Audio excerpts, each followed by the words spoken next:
Tasya tau lea. Lea o tua ia, ni whasio si au lea li o malaki tau idini. I le lua mai aso talu ai. Ne susunga ia Herman Westerland. O le le longa tau sangai fia te tau ia i tua, o le veo, e whaatali ai. Tau anu manga ala na mta upu. Na whaatau tai e lumana na fio ngai whaamasino, e a tawhai malole i langi tuara ware. O le asanga nafi le ana sai sora po mai ile ni mta upu, o na wawhaalia e le eseri poti a le leon tui na tui luman whaamasinonga. O le sunga le di loia ia fulai Patrick fulai le ana tu lai mo Westerland e fa awala tu ia na tau sala le te ona talia e fa e la fionga le famasino ia ta fo malo o i tuna i lo ai na mafua i talia le beo po le tau sama le lile le Westerland e FI le fa to aso dia le stura fono ma ile ai se va na lama ti ai ni se la atinu e le tau le beo ni modia o este ne o moria fa tasi mo sua paina sa bainaya ile moria ma o le fa se tama te pai banea o le pana po sa baina lo ia lis fu sa waso ke bismasi e bea ma sa ni ai tau sa uma o le ne fa mo ne fa tau tai la vale man le kalesia e fa tasa I vai te uta e bea la bona ma sa ni ai tau sa uma o le sa ina lo ia le ne po pala me sa ua na ngafa ma le tanga lenga o le leo ila na sauna au tu na fa dia ele fio sui pa mi ia fio me na pinta afa e ta wa me o ngale ne po kala me fa ta sama ina ia la mona e ta ta o mo le atinu le ma no bismasi o isi o fa pese le o la tu mio mo le ne ia so ta wa e au fio ai ne matanga le no tina mo ta mai trai e ka le sia me tisi ala fua e ka le sia e fa pasa i bariala a o tu la malua sa mama e ka le sia e fa pasa i no fa to fa maloa o le Ekalesia Katoliko I Wawala, Ekalesia e whapasa I Lufi-Lufi, tō mata musika, Ekalesia me tisi vai poto manu, mai vai telefou, Ekalesia e whapasa I manastai, a e tau manunga lava, ele Ekalesia e whapasa I vai tere uta. O lo ma fo pele au foai, o le malo Australia, e ale le lato pokalame sosoani, o le Australian Direct Aid Program, e pe ona ola tau fo ia ni kesi man na fo mo le awa tu la lua fa stouta e o atu no fa tu pena I le fa fulu afeta la sa mboa na so no ofisini o le ofisa la komisina Australia I Samoa ya Amanda Jo e ta uone fai pea o le sosoani le nei Australia e sosoani ai le fa le nei o le tuta o mai Samoa e ala le fa le leia o I tuta o se o mala o so se a oa I le atu o le nei sosoani o sigia ma le duas furua o mai Samoa ua whaamanu e nai. O le nene leo nga whatau ni mai ina o ngā nuenga ma tai tū o le toi whale lea ni paro keti o le mafua alea. O le te leo se vai ngā se lengi o toi whao popo I le whale lea o le maotau Ioane Viliamu I Tamalini a le Ekalesia whaaboptoa ki Risiano I Samoa. E pei o le whaudoa e te whono. O le te leo ma kon kawate na ngā nubu e le toi whale lea Ioane Viliamu. O le mafuanga le awo o atua I leona miliona sa la Samoa. E whatu penga atoa le paloketi. Mo le sinefia ele au whaafonga, o le nei paloketi ana o iano e maenga komite o fe au ese a le Ekalesia. O I lea e na sa unua le fionga tai whono le komite whaafoe o fe au ese. Ia le fionga I ale manea o pati molia, I le me whaiai, o na tuua, le whaama wina peo le whane lea, o le renovation, o le mauso iangu. O te tasia o ta ua I nei o mawhai o le sali atu Samoa. I sori ngā tula whono tau te usua I ma sei tūlau lawa whawhawanga le atinu. I tai me whalawa lawe whai ngā tula. O le gender-based violence in emergency. O mawhai le tu whaatasi ai whawa toa. O lo rata tu I ngā atu le awa mama. E pe o leo neo. O le tō mama mo e popo atia. O le komisa mumu. O le maua maisi.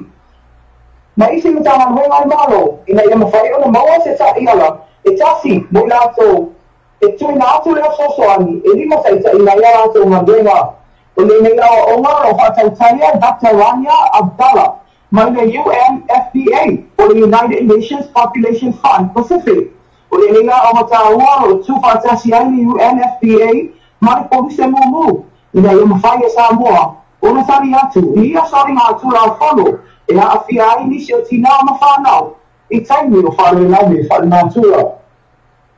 O le tātou tāra muri o lima nei o leo, se mata apo se tama mai se tasi o fia anga o ana o lo tua ia i le whaatono na maitanga i o lona rama whinemani o le nei whaare lave tu sao su enga leo na mata mai lava jau sanga i lua fesfuru lima le na ta ua e na whaakawina i se itu loa e le tina o le nei tene titi lona maitanga mua mai whapena foi i le maitanga lona lua i le tau sanga i lua fesfuru ano ma le lona toro maitanga se itu lau i le tau sanga nei i le masino i ulai o lo fofole le mo dia man tina o le nei tene titi o lo so ani fa tina ne fai ma fa so le tula fono ma na ti ai de so ma tula fono no fai e lo to lua o le chama mon o le nei tene titi o lo fofole ma sina fo to va wina ile ni mata i lu mo fa misino ma a lo ia de nei tene titi ila lo va ai na to mango mo e po tia Mr. Waka mafawanga tato atunu ya onisina o sautonga tato telefon onisio mea o papel na tupu le nema yaso balea hai atu fai ina nema yaso ya maala haftala ma haide tu so matato news matango fia ya le fa fo me fo tato tunu e mole to ai fa tai lava ya na fu fa fo me tato tunu i meo tupu sa mo ya na fa i lo tu manatu le mona ya fe ise met fia pa matato news ya na vidi mai la ele fa so mai pe na ele tala muri na tatu fa fonga ti ya e pe ne fa fia na mai tanga le fa tobu a haidi ya mole si fia la tinu pe na una ti tatu tala fa tolo na mai tanga se tu lo lava ya le tu si lo fa no ai a mata mai office fu lima pa una mai tanga mo ko singa do office fu lo pa una mai tanga na lua ya mai tanga sama nei ya ana le mo la mai le suita mai tai o le afia anga i le lipo tia mai le tau maga ia maga ruwe e lole le tau fia mai tama o teni nei la o sa amile le fai muri anga tina ia o le a tau fai le ina ia mo ia o matua o na o le ura i le ea oma o le meso li matua kono a o lo ofso ani e tina e le fafo anga o kako tinu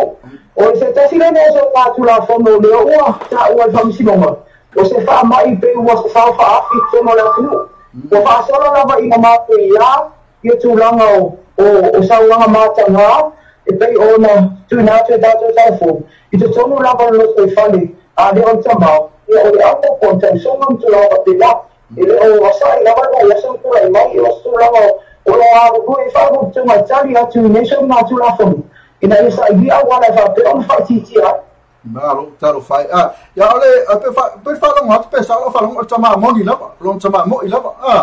O lo ka ai ko fa mo sa ma ngo mi sta mo. O le tama mo i lava. O le si tu mo le fa fa ma le atu do. Ya fa no e ta si lava sa ma tini. Ya de o to ya le le to la ma ya o to fa na e tama mo. Ya o se tu la fa pe o na ma de ma lo si le ina ia tau pia babe ona mo me se tambi fa sala ma tu na tu tama ya mo se la on ti la pe o ia le o ave le sa ia mo tala ne ola fa te tau o rai pa pa non tau ya o ia le mo na ina ia mali pe tu la fa so tu la fa tenta o fa po ta mai ta na lo si la fia la fia anga le mata fedola tu so tau fia ai ka mo fa pa tu no e ele man manu o ta tu ta fo tu la fa fa ta tio e poi no te lo afio na sul fitta sala o le ane o fa lo la fia anga ia ma le suafa a le ia te au la fia anga ma le suafa ta mama tina ia o te na tu la fo no le